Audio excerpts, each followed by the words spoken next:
wabarakatuh. Assalamualaikum warahmatullahi wabarakatuh. Salam nama budaya, salam sejahtera untuk kita semua. Baik, selamat pagi. Terima kasih sebelumnya saya ucapkan kepada warga, Bapak dan Ibu warga Desa Bakas yang sudah berkenan hadir pada pelatihan kali ini, dan juga terima kasih saya ucapkan kepada Ibu dan Bapak dosen dari Fakultas Teknologi Pertanian Universitas UGM. Baik, mungkin agar lebih akrab Ibu Bapak ya, kita perkenalan terlebih dahulu. Perkenalkan, nama lengkap saya Niputu Ayu Priya Candani. Saya biasa dipanggil Ayu. Saya adalah mahasiswi program studi Teknik Pertanian dan Biosistem yang saat ini ada di semester 6. Dan rekan saya, baik, jadi perkenalkan, nama saya Kadek Cynthia Resmiani, bisa dipanggil Cynthia.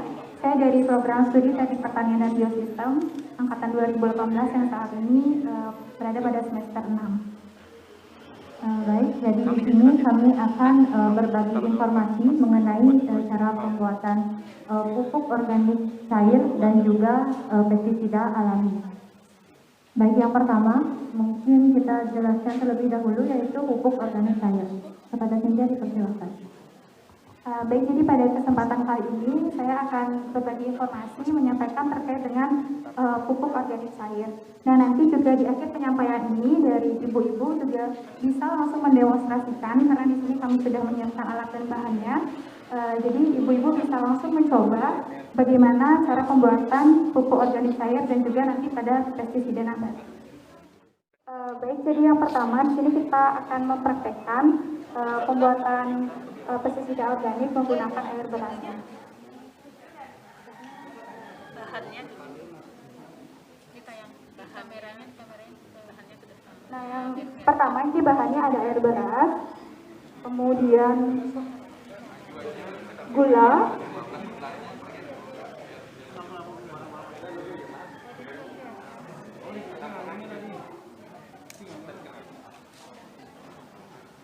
nah kemudian ini EM4-nya, Pak.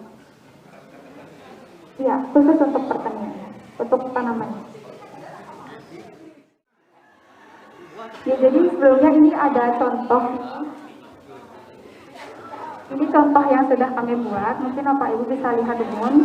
Ini bahannya itu dari air beras, kemudian dicampur gula, sama dicampur dari EM4-nya. Ini tinggal diaduk aja, kemudian dimasukin lalu ditutup, gitu aja.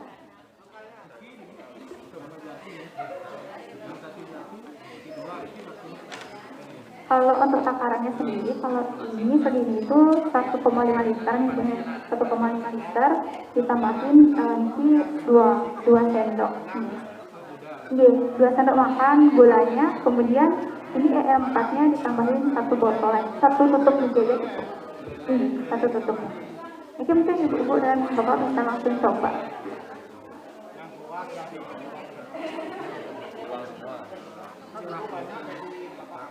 Ini tinggal dituang.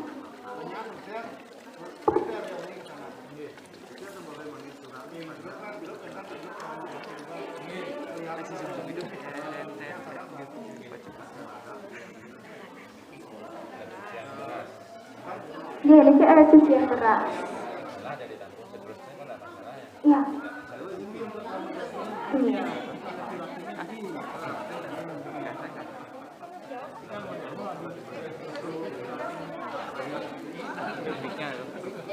Kira-kirain aja nih kalau agak sana.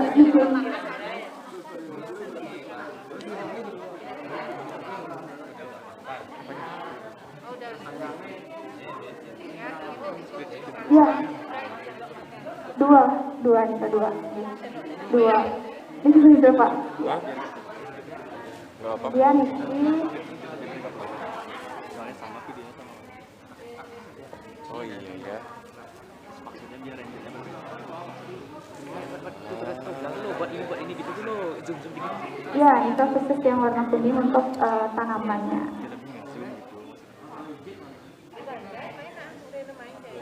Ya, 1. Kemudian diaduk sampai rata nih, Pak.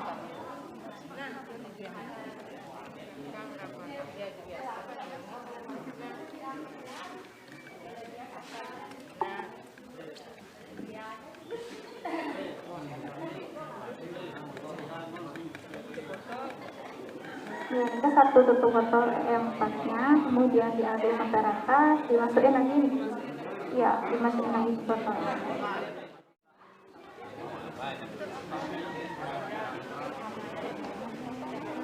Iya, ini untuk di tanahnya nih, Kak, penyemburan tanahnya.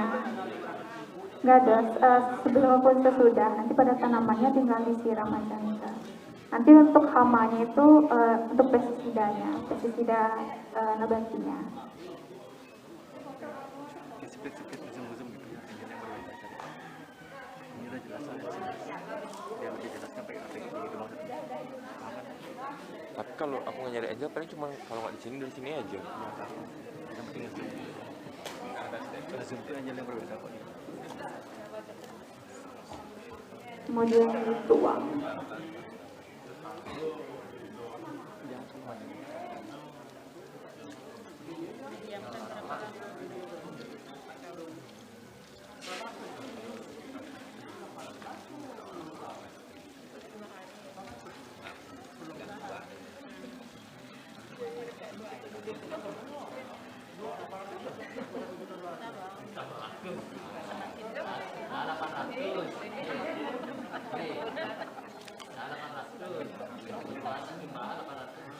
Nah, nanti setelah ini kita diamin dulu, kita fermentasikan dulu kurang lebih itu selama 5 hari. Nah, setelah 5 hari baru itu bisa digunakan.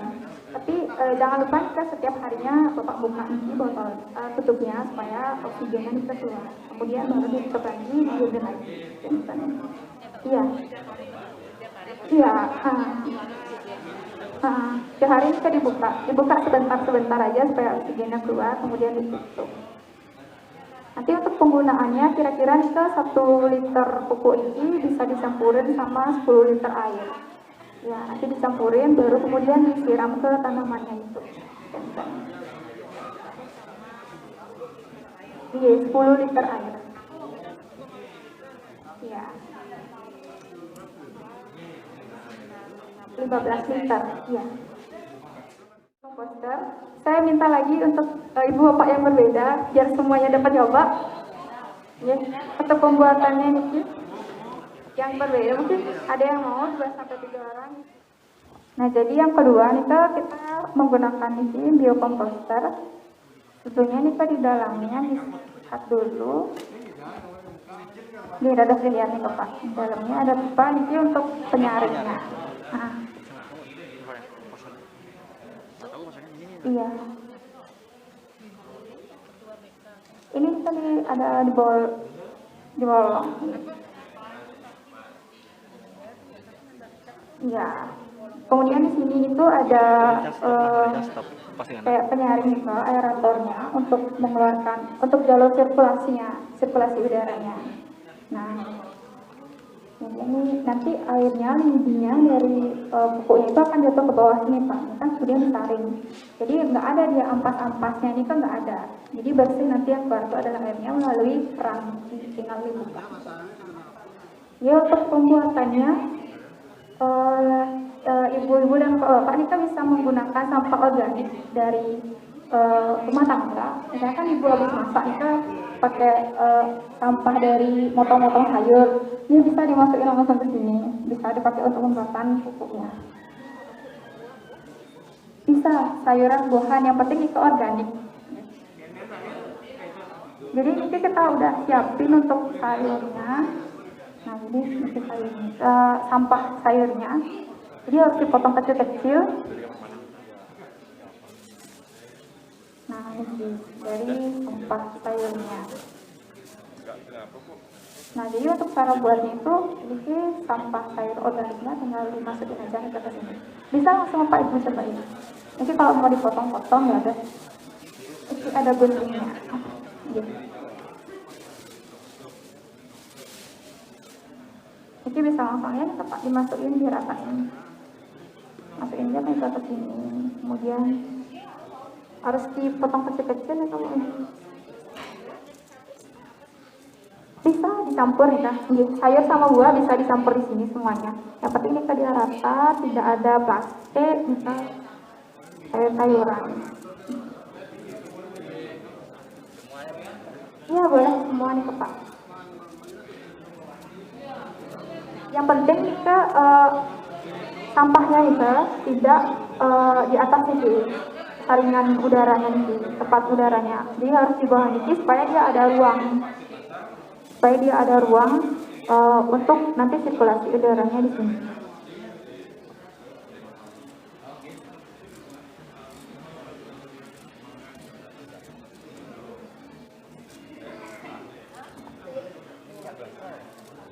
Ini EM4, efektif mikroorganisme. Jadi di sini isinya bakteri-bakteri hasil fermentasi organik nih Pak. Ini sih mudah kok nih ditemukan di toko-toko pertanian yang jual obat-obatan. Itu pasti wonten nih EM4-nya. Iya, dia untuk mempercepat dari proses fermentasi ini. Ini mikroorganismenya yang nanti makan sayurnya. Iya. Nah, kemudian kan ini udah diratain nih Pak, nanti ini EM4-nya ini dicampurin sama air. Kira-kira ke dua tutup EM4 ini dicampur dengan 1 liter air. Nah, jadi untuk masukinnya ke sini bisa pakai spray. Ini untuk pakai spray biar dia lebih rata EM4-nya, atau misalnya kalau nggak punya bisa dibuatin botol kayak gini di bolong-bolong. Jadi ini tinggal gini. Ya, mungkin Pak Ibu bisa coba. Iya. Supaya rata nih Pak. Ya, habisin aja nih Pak semuanya.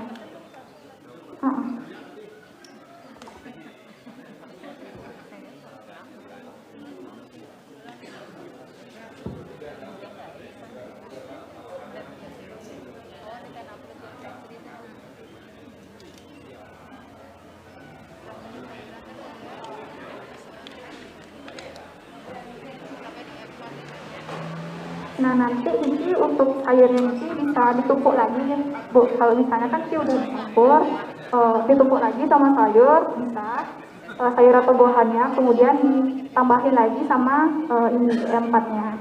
Nah, jadi ini kan kita diemin dulu, kurang lebih lah sampai 3 hari itu udah keluar airnya di sini. Jadi setiap hari itu bisa tambahin aja langsung.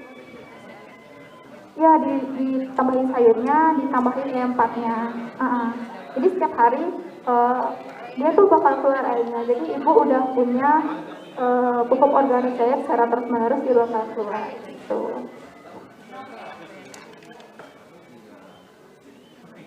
Jadi ini bisa kita gunakan secara berkelanjutan nih Pak, enggak sekali pakai. Jadi berkali-kali bisa dimasukin lagi EM4-nya gitu. Nanti dia bakal keluar terus airnya. Ini ditambah. Setiap masukin sampah ditambahin ya EM4-nya. Ya, kalau misalnya kita nggak tambah EM4 ini prosesnya bakal lebih lama jadinya Pak.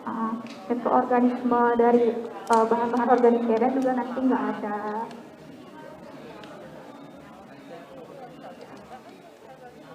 Ini untuk penyemburan tanah. Jadi, kalau untuk buah dan daun itu nanti di pestisidanya. Ya, nanti ada lagi pestisidanya. Ya, boleh Pak, buka aja di. Iya. Ini kan sudah merata. Nanti kita tinggal tutup aja. Ini. Nanti kita tinggal tunggu dikit. Kira-kira 3 hari ini kan sudah keluar air. Iya, 3 hari nanti tinggal dibuka aja.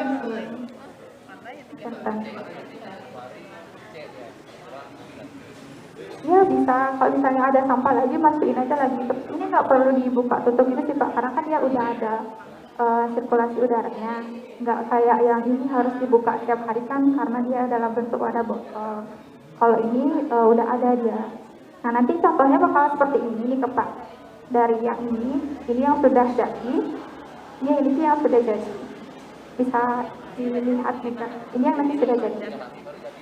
Ya, ini kira-kira bisa 3 hari begini di tanahnya nih Kak. Enggak, di tanahnya disebarin nanti.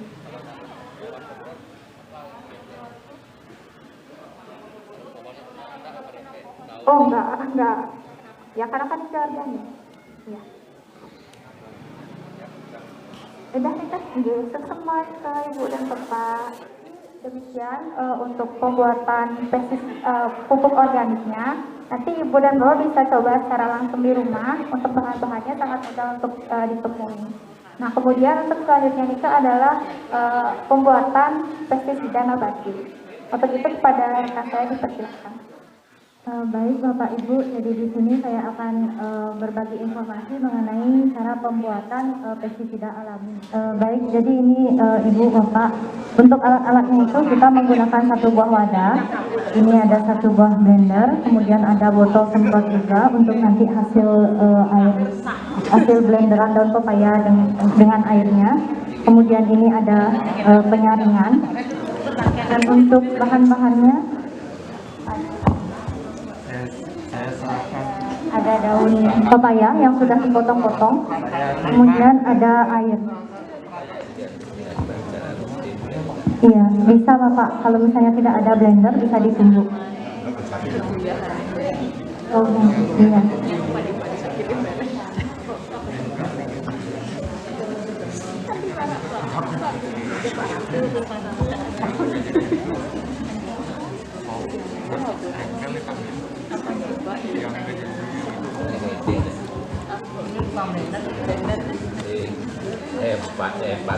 Nah, mungkin bisa langsung dimasukkan Bu, Pak, daun pepayanya. Ya, dimasukkan langsung. Siap-siap ke WC. Ini kira-kira 3 lembar daunnya. Dimasukkan ke dalam blender. Kemudian ditambahkan air secukupnya. Jenisnya Dituangkan airnya.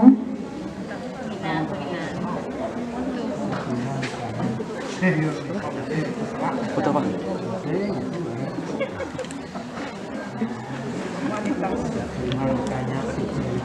Lagi Bu, lagi. Ya, sudah. Kemudian ditutup Bu blendernya.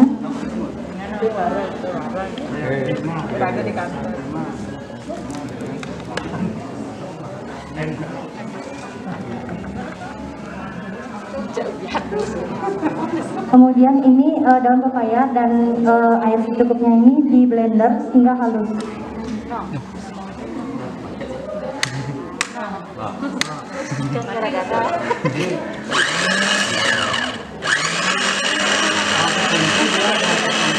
Iya,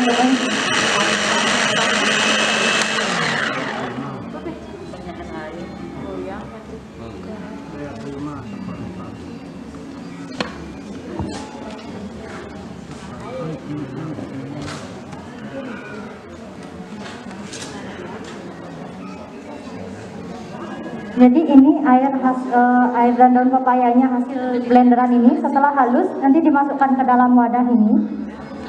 Bisa langsung dimasukkan aja ke dalam wadahnya. Nanti ini akan didiamkan dulu Bu, Pak, selama 2 hari. Ini akan didiamkan dulu selama 2 hari. Nanti setelah 2 hari dia disaring. Kemudian airnya, hasil saringannya itu dimasukkan ke dalam penyemprotan. Dan ini pestisidanya harus langsung dipakai. Ini tidak tahan lama Ibu, karena dibuat dari bahan-bahan alami. Ini contoh dari pestisida daun pepaya yang sudah didiamkan selama 2 hari, nanti kayak begini jadinya. Baik Ibu dan Bapak, jadi demikianlah tadi untuk pupuk organik cairnya dan juga untuk pestisida nabati. Kami mohon maaf apabila ada kesalahan dalam penyampaiannya. Semoga apa yang kami sampaikan pada hari ini dapat berguna untuk Bapak dan Ibu nanti, dan juga untuk meningkatkan produktivitas dari pertanian di desa ini. Nah, untuk itu kami akhiri dengan Prama Santi. Om Santi Santi Santi Om. Assalamualaikum warahmatullahi wabarakatuh. Baik, sebelumnya terima kasih kepada MC dan terima kasih serta mohon izin juga kepada Bapak Ibu warga di Sebakas dan Bapak Ibu dosen yang mendampingi kami. Mohon izin sebelumnya, kali ini kami akan memaparkan terkait pelatihan pembuatan produk bubuk cabai kering. Sebelum itu, perkenalkan nama saya Komang Ayu dari program studi Teknologi Pangan Universitas Udayana. Perkenalkan, nama saya Putri Rika Galisya Putrianti, dipanggil Rika dari jurusan Teknologi Pangan angkatan 2018. Oke, baik, langsung saja. Ibu atau bapak-bapak yang berkenan 3 orang bisa maju ke depan untuk ikut demonstrasi. Jadi pertama-tama setelah cabenya disortasi itu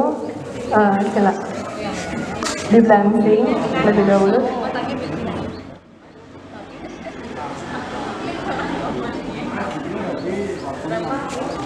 Boleh aja. Langsung aja.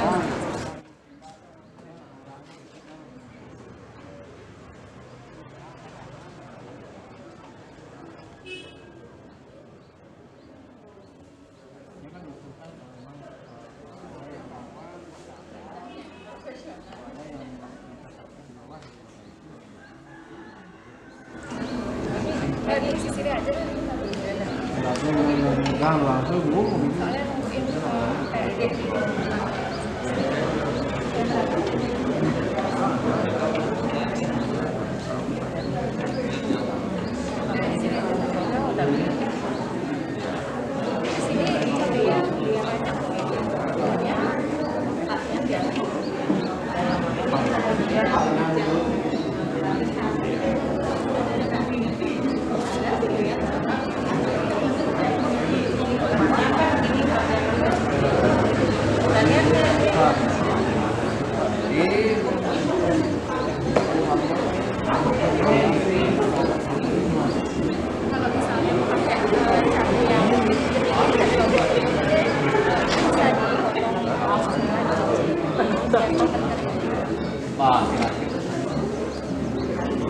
Nggak dikasih suaranya biar enggak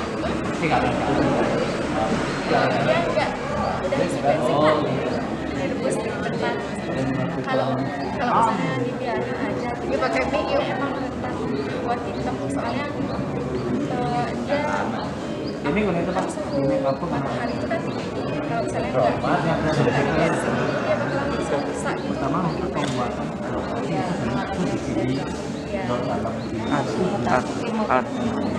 videonya nanti videonya kasih link kali. Udah ya? udah. Nah ini Kak bisa dilihat dia kan udah ada panas-panasnya dikit kan, udah ada panas-panasnya bisa kira-kira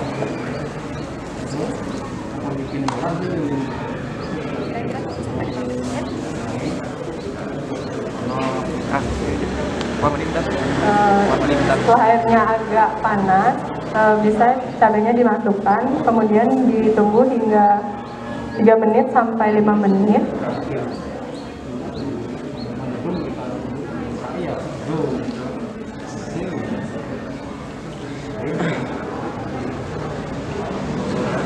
Apinya juga agak dikecilin biar suhunya tidak meningkat cepat.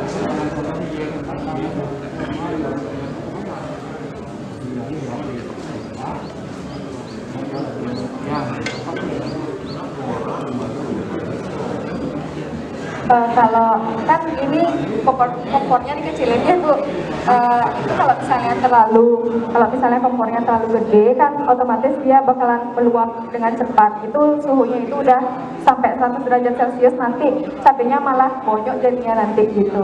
Jadi ini direbusnya bentar aja.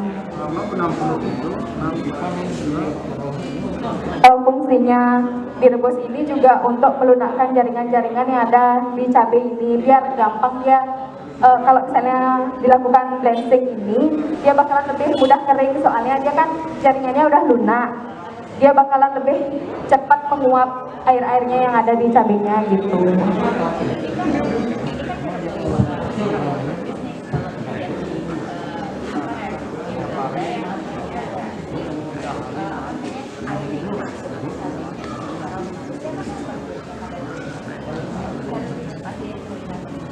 Ini kan kenapa bisa lebih cepat dia keringnya karena setelah direbus ini kan ada ditiriskan lagi kan Kak.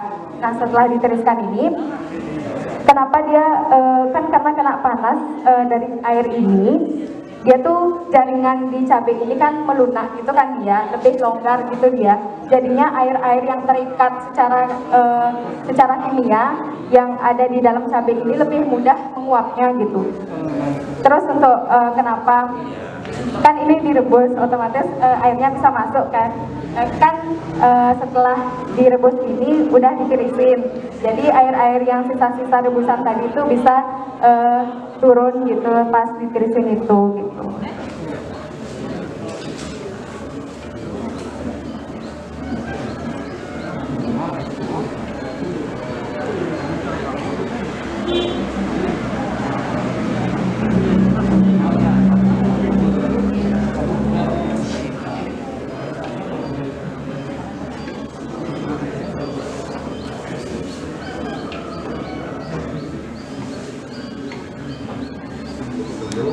Kira-kira ini udah 5 menit Bu ya, 3-5 menit.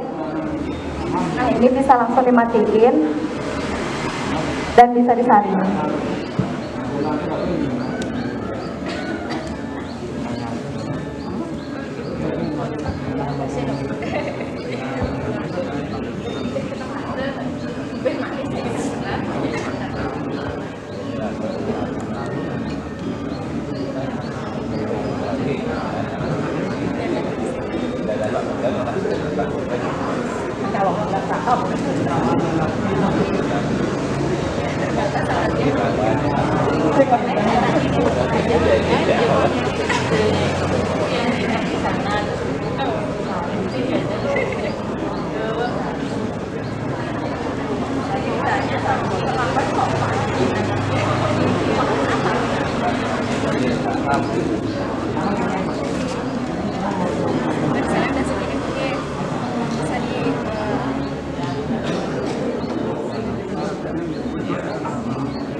Bentar aja sih.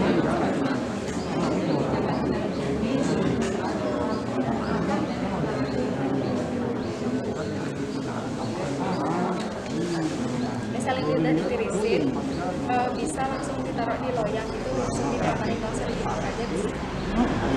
Terus kalau misalnya udah kering, misalnya ini kan pakai oven di kibungnya, ini pakai oven di ovennya itu pada suhu 60 derajat, nggak boleh terlalu tinggi, nanti bisa gosong dia kan, bisa lebih bagus di oven.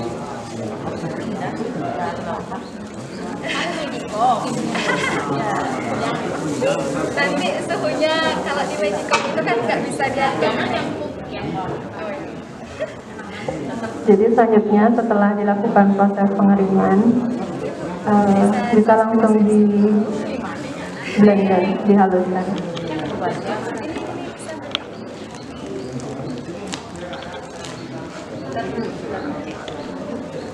Mungkin miring biar kelihatan di videonya.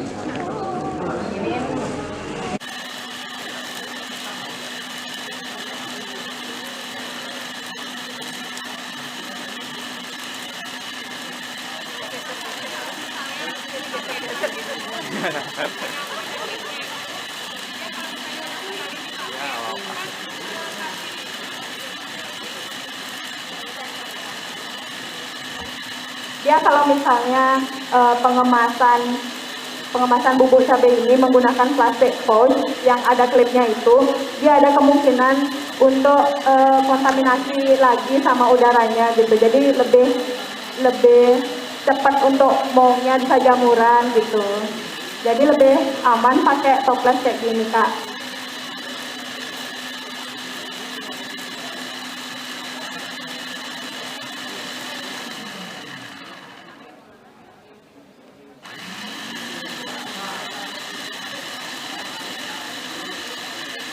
Untuk kehalusan dari bubuk cabai ini sendiri bisa diatur ya, bisa sesuai keinginan kakak. Kalau mau halus seperti ini bisa juga, kalau halus seperti ini.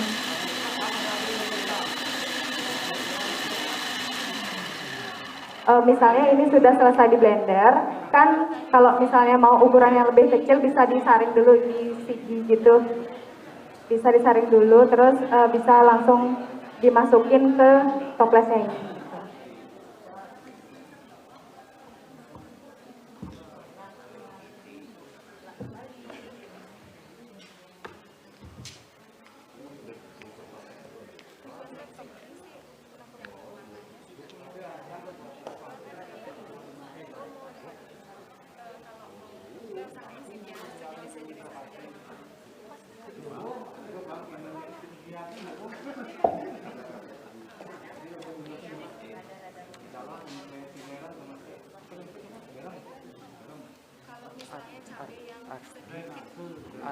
Kalau misalnya kita pakai cabai yang udah sedikit membusuk, itu akan berpengaruh ke warnanya nanti, Kak. Kalau misalnya dikeringin itu bakalan hitam dia jadinya. Ditakutkan biji cabainya kan udah coklat gitu, Kak. Nanti warnanya bisa coklat.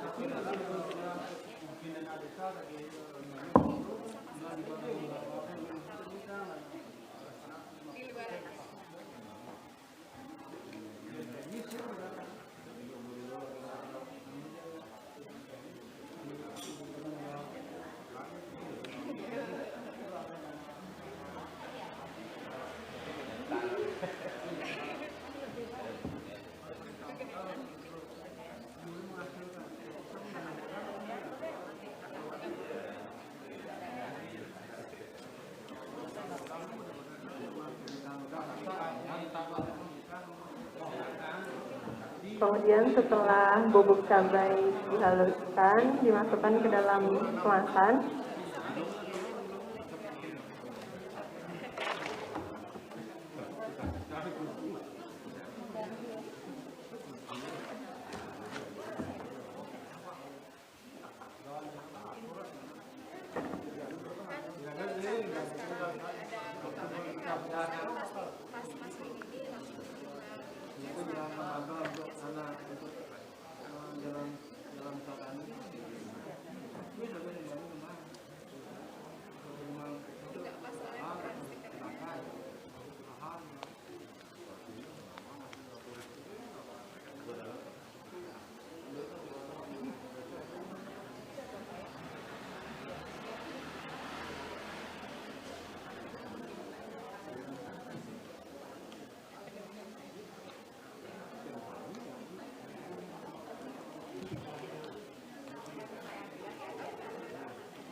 Ini salah satu produk yang udah bisa siap dijual ya Bu. Bisa juga di plester, pakai plester bening gitu biar dia lebih kedap udara. Bisa langsung dijual ataupun bisa disimpan untuk stok. Kalau misalnya cabenya lagi nggak musim, lagi mahal, bisa juga dipakai ini gitu. Baik Ibu, Kakak, terima kasih ya atas ya. Terima kasih. Baik, sekian Bapak dan Ibu warga Desa Bakas. Terima kasih atas kesempatan yang telah diberikan kepada kami. Dan kami memohon maaf apabila ada hal-hal yang kurang berkenan. Dan terima kasih. Oh, santai. Oh. Sebelumnya, terima kasih atas waktunya, karena pada kesempatan hari ini kami akan memaparkan mengenai materi pengemasan pada UMKM yang berada di lingkungan Desa Bakas. Sebelumnya, kita akan perkenalan diri dulu. Nama saya Nyoman Dinada Humya Bestari Bijaksara. Saya dari Program Studi Teknologi Industri Pertanian Universitas Udayana Angkatan 2018. Perkenalkan, nama saya Raja Zulfan dari Program Studi Teknologi Industri Pertanian. Langsung saja ke pengertian kemasan yang sudah kami siapkan. Baik, di sini saya akan menjelaskan mengenai pengertian dari kemasan itu sendiri. Kemasan dibuat sebagai wadah perantara produk selama pendistribusian dari produsen ke konsumen. Lalu kemasan juga sebagai pelindung serta kemasan juga diharapkan dapat melindungi produk agar tidak rusak pada saat melakukan pendistribusian. Lalu kemasan juga memudahkan pengiriman dan pendistribusian dengan pengemasan yang baik pada suatu produk dengan lebih mudah agar lebih mudah didistribusikan. Lalu kemasan juga memudahkan dalam penyimpanan. Ketika produk dikemas dengan baik, maka produk tersebut akan lebih mudah disimpan. Lalu dalam memudahkan penghitungan dengan pengemasan jumlah atau kuantitas produk lebih mudah dihitung. Lalu di kemasan juga ada berupa label di mana sebagai sarana informasi yang penting dalam hal mengenai produk tersebut. Jadi selanjutnya itu ada tujuan dari pengemasan itu sendiri. Jadi untuk kemasan ini bertujuan untuk melindungi makanan dari mikroorganisme dan kontaminasi lainnya maupun itu air, udara, dan lain sebagainya. Lalu untuk mencegah kehilangan atau penambahan kadar air dalam produk yang akan dikemas. Ada melindungi produk dari oksidasi karena kontaminasi udara. Ada pula memudahkan penanganan dan pengendalian dari produk serta membantu penambahan umur simpan dari produk itu. Lalu ada juga kriteria atau persyaratan yang harus dipertimbangkan dalam kemasan itu sendiri. Yang pertama itu ada penampilan. Jadi penampilan biasanya visual dari kemasan itu sendiri yang dibuat semenarik mungkin untuk bisa menarik perhatian para pelanggan membeli produk kita. Selanjutnya itu perlindungan. Perlindungan diupayakan agar kualitas dari produk yang kita kemas itu tidak menurun dan dapat disimpan dengan baik. Selanjutnya itu fungsi atau kegunaannya yang seperti sebelumnya disampaikan tadi. Lalu ada harga atau biaya, di mana harga dari pengemasan itu biasanya diperhitungkan sedemikian rupa karena memang di pengemasan itu memerlukan biaya yang cukup tinggi pada proses pengemasan suatu makanan. Selanjutnya yaitu penanganan limbah dari plastik itu sendiri, dari kemasan itu sendiri. Apakah itu ramah lingkungan atau digunakan kemasan yang mudah untuk digunakan. Selanjutnya ada faktor keamanan, jadi bagaimana bahan itu terbuat, khususnya di pengemasan itu sendiri. Lalu ada visibilitas, kemudian kemudahan dan lingkungan, bagaimana kepada lingkungan yang pengaruhnya di masa depan seperti itu, dan faktor harga kemasan. Biasanya di sini mengacu pemasaran produknya ya, ataupun mencari nilai ekonomisnya. Lalu ada beberapa jenis pengemasan di mana terbagi menjadi 5 kriteria, yaitu plastik, pengemasan kaleng, pengemasan gelas, pengemasan kertas, dan styrofoam. Lalu pada teknik pengemasan pada keripik. Di sini kita mencoba untuk melakukan teknik pengemasan pada keripik di UMKM Desa Bakas.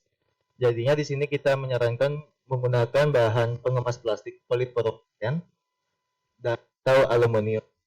Lalu dengan pengemasan tersebut bentuknya terlihat lebih kokoh serta mampu melindungi produk dari benturan pada saat melakukan distribusi atau pengiriman. Di sini juga mampu melindungi keripik dari bau tengik atau bau busuk serta oksidasi. Lalu yang terakhir tentunya untuk menarik para konsumen agar membeli produk dari desa tersebut. Baik, di sini jadi di depan kita menampilkan salah satu rencana atau saran yang mungkin bisa digunakan dalam pengemasan produk UMKM di Desa Bakas, yaitu dengan menggunakan stand up pouch with ziplock. Jadi di sana itu nanti bisa dikunci kemasannya itu nanti. Tapi walaupun sudah ada set ziplock di atasnya, kita masih harus tetap melakukan press pada bagian atas lainnya untuk lebih mencegah adanya udara yang masuk. Lalu selanjutnya ada pelabelan. Jadi label atau disebut juga etiket adalah tulisan, teks, gambar atau deskripsi yang tertulis dicetak stencil atau diukir yang dicantumkan dengan jalan apapun pada wadah. Pelabelan ini juga biasanya berisikan informasi mengenai produk dan visualnya juga berpengaruh pada ketertarikan para pelanggan untuk membeli produk kita. Adapun tujuan pelabelan ini yaitu memberikan informasi sebagai saran komunikasi, memberikan petunjuk yang tepat, serta memberikan rasa aman terhadap konsumen dan sarana periklanan. Jadi ini adalah contoh dari label yang kita sarankan, di mana labelnya itu berupa stiker yang ditempel di luar. Itu bertujuan agar nanti tidak ada kontaminasi jika labelnya itu ditaruh di dalam kemasan, karena nanti mungkin terjadi kontaminasi antara tinta yang biasanya umumnya dicetak pada printing dan hal-hal lainnya. Lalu pada teknik pemasan pada hamburan pandan harum. Di sini kita menggunakan bahan pengemas plastik, di mana plastik yang berpori atau berlubang dengan menggunakan kertas di dalamnya. Lalu dengan tujuannya lubang tersebut sengaja dibuat, yaitu agar menghambat proses pelayuan pada pandan itu sendiri. Lalu dengan adanya lubang juga mengurangi proses penguapan pada pandan yang menyebabkan arum manis pandan harum itu menjadi layu. Hamburan pandan harum dikemas juga dengan kombinasi antara plastik yang sudah dilubangi dan koran atau pada lapisan bawah plastik tersebut. Baik, jadi demikian presentasi kami mengenai pengemasan dari produk UMKM pada Desa Bakas. Selanjutnya kami akan mempraktikkan materi yang telah kami paparkan dengan sederhana dan semoga bisa memberikan manfaat. Mungkin langsung saja ada perwakilan dari Ibu atau Bapak Desa Bakas yang ingin ikut serta dalam mempraktikkan pelabelan dan pengemasan dari kami. Baik, jadi sebelumnya terima kasih karena sudah ikut serta. Jadi yang pertama itu kita ingin mengemas pandan harum. Jadi dari saran yang akan kami berikan itu, sebelumnya pandan harum itu kan sudah dirajang, Bu ya. Beberapa ada yang dirajang dan beberapa ada yang tidak. Jadi untuk yang dirajang itu biasanya cepat menguap dan buat kemasannya di dalamnya itu panas kan, Bu ya. Dan mempengaruhi nanti di warna pandannya. Jadi dari kami menyiapkan kresek dan koran, dupa dan juga korek untuk membuat kemasannya yang kita rasa lebih efektif dan bisa untuk dicoba gitu.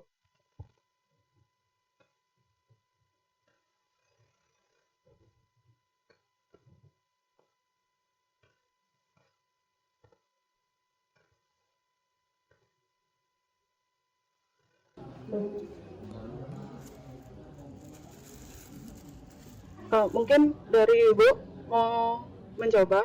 Jadi di sini hal yang dilakukan itu untuk praktiknya itu, ini kreseknya itu dilubangi, Bu. Dilubangi sekitar 5 lubang. Jadi langsung aja ces seperti itu. Mungkin Ibu ya, jaraknya mungkin Ibu bisa sekitar kurang lebih 5 lubang seperti itu. Dilangsungin aja. Ya, sampai bolong tembus dua-duanya. Dah, ya, kasih Bu. Terus selanjutnya itu ada korannya dimasukkan ke dalam kresek, tapi tidak sampai menutupi semua pandannya ini nanti, Bu. Karena kan kita kalau jualan pasti memperlihatkan barangnya kan, Bu. Biar gelas.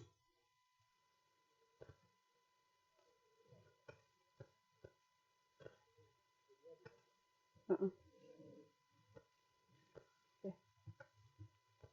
Udah satu aja.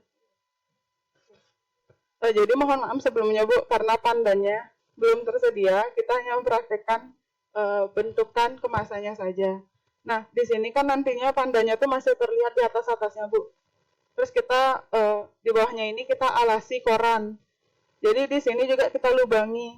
Itu fungsinya biar nanti waktu pandannya masuk ke dalam, kan itu mereka tuh bakal ada di udara juga. Nanti di lubang-lubangnya ini CO2-nya tuh bisa keluar. Terus di korannya ini mereka itu berpori Bu. Nah berporinya itu bisa membantu perputaran udara, mengontrol perputaran udara yang ada di pandannya ini nanti. Jadi kemungkinannya sih kita bisa menyimpan pandannya itu lebih baik. Masa simpannya lah mungkin sampai 36 jam ya. Yeah. Sampai 30 ya 1,5 hari. Udah Bu, dari kita cukup sekian. Apakah Ibu ada pertanyaan? Oke. Terima kasih Bu. Sukses semua Ibu. Jadi selanjutnya itu kita ada pengemasan keripik. Jadi di sini kemarin setelah kita melakukan wawancara di UMKM, itu ada produk keripik kayak kacang tanah. Seperti ini. Dari yang kami dapat kemarin itu, produk kacang tanahnya itu udah diberi label. Hanya saja labelnya masih ada di dalam. Jadi kalau dari kami merekomendasikan untuk menggunakan kemasannya dulu ya. Kan seperti ini Bu. Kemasan seperti ziplocknya yang tadi. Ini namanya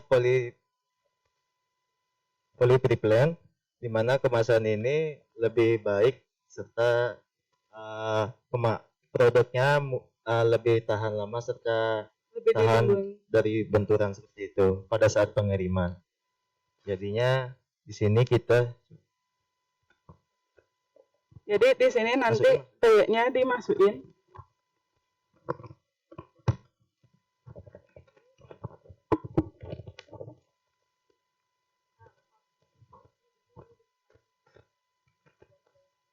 ya.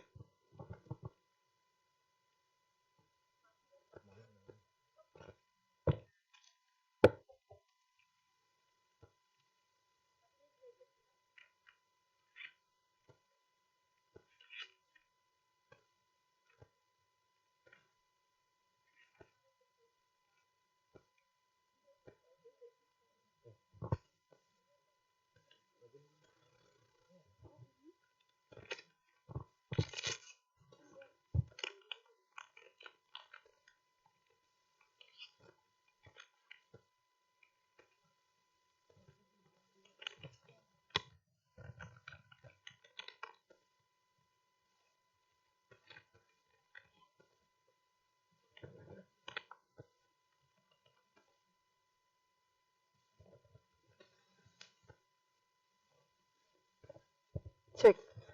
Oke, jadi ini kan peyeknya udah masuk. Terus kita kunci pakai ziplocknya.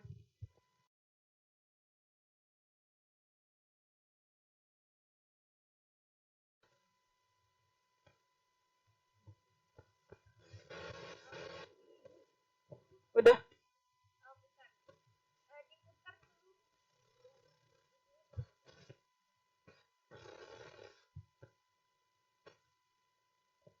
Cek. Oke, jadi tadi itu contoh dari praktik pengemasan keripik. Cek. Jadi untuk kemasannya ini itu menyesuaikan dengan alat presnya juga. Kalau untuk misalnya kemasannya agak tebal, untuk bisa lebih mempercepat, mungkin bisa yang digunakan yang lebih besar menyesuaikan dengan ketebalan dari plastiknya. Atau mungkin jika memang ingin selanjutnya itu ada pelabelan. Pelabelan ini kita menggunakan stiker.